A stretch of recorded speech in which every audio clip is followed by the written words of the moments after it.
मी सध्या ज्या ठिकाणी आहे त्या ठिकाणी आपण बघतोय की अशी खमंग अशी खिचडी या ठिकाणी तयार झालेली आहे। अगदी तांदूळ आहे आणि अगदी टोमॅटो आहे, त्याच्यामध्ये मिरची आहे आणि बऱ्याच अशा गोष्टी आहेत, बरेचसे जिन्नस त्यांनी घातलेले आहेत आणि सुगंध खूप सुंदर येतोय।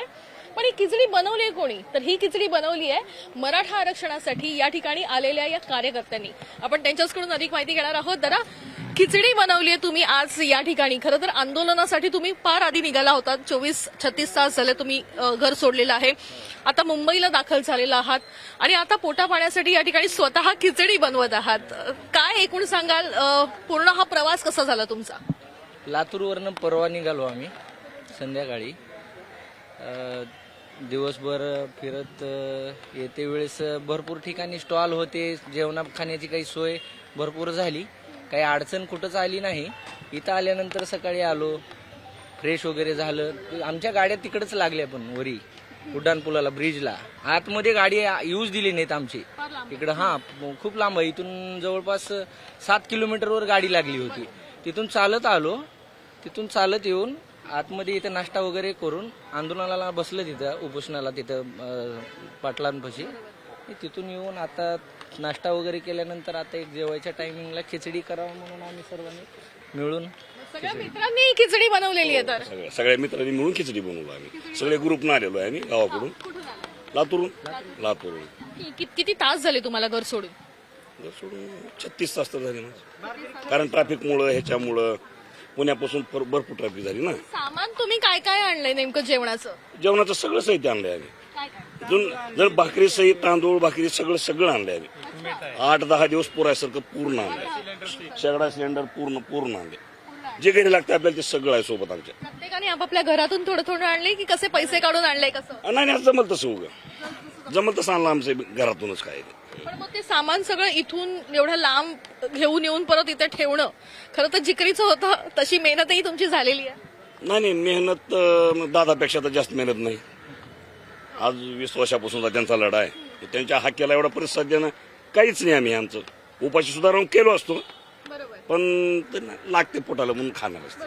पण खिचडी आहे, खिचडी व्यतिरिक्त आणखीन काय बनवणार आहे? काही तुम्ही काय सांगा? खिचडी बनवली नाही, खिचडी व्यतिरिक्त तर काही बनवता आम्हाला एवढं येणार नाहीये, पण नक्कीच आम्ही भाकरीचा तरी प्रयत्न उद्या परवा करणार 100%। की यशस्वी तर होईल प्रयत्न, कारण शेवटी प्रयत्न केल्यानंतरच यश मिळतं। 100%। मग तेच प्रयत्न आरक्षणाच्या बाबतीतही सध्या सुरू असलेले बघायला मिळतात। तुम्हाला वाटतं एवढं सगळं प्रयत्न चालू आहे, इतकी सगळी मेहनत चालू आहे, या प्रयत्नांना यश मिळेल? नाही तर यश मिळालंच पाहिजे। आता ते हे राज्य करते, आता हे आम्ही सांगण्यापेक्षा तुम्ही बरेच जणांची मुलाखती घेता। आज किती दिवसापासून चालला आम्ही शेतकऱ्यावर का, शेतकऱ्यावर। मग एखाद्या शेतकरी समजा जे आरक्षणात आहे, त्या शेतकऱ्याच्या एखाद्याच्या मुलानं 20,000 शिकायचं आणि माझ्या मुलांना ₹1,00,000 भरायचे, ही कुठली न्याय व्यवस्था आहे? हे कोण शिकवले?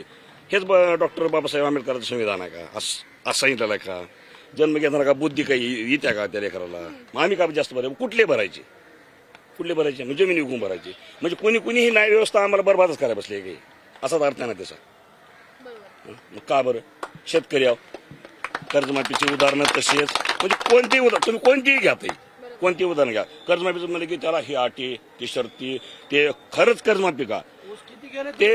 ते मंत्री आता त्याला तुझी बातमी तुमच्याकडे बी असेल, अक्षरशः टोटल सोयाबीन आमच्या आज पाण्यात गेलेत, पण आम्ही ते आमच्या लक्षात बी नाही गेलेत, एवढं माहित आहे गेलेत। आयुष्य पिढ्या गेल्यात ना, ते एका सोयाबीन 3 महिन्याच्या काय होणार आहे आमचं, म्हणून आम्ही त्याचा विचार सुद्धा केलो नाही आणि खरंच शेतकऱ्याच्या पिढ्या बरबाद होऊन गेल्या आमच्या।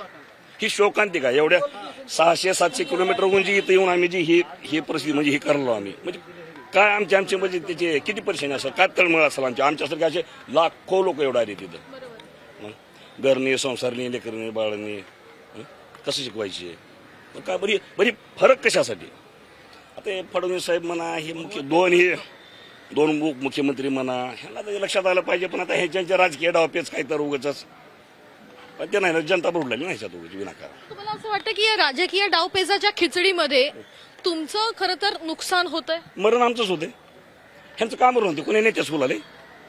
काल परवा कृषी मंत्री कोण होते आपल्याला, पोकाटेच होत का? हे कर्जमाफी घेतात, म्हणजे कर्ज काढतात, कोणतं कर्ज? आमच्या जमिनीवर दिलेलं काय? ह्यांचे फ्लॅटिंग कुठे लिहून दिलते का?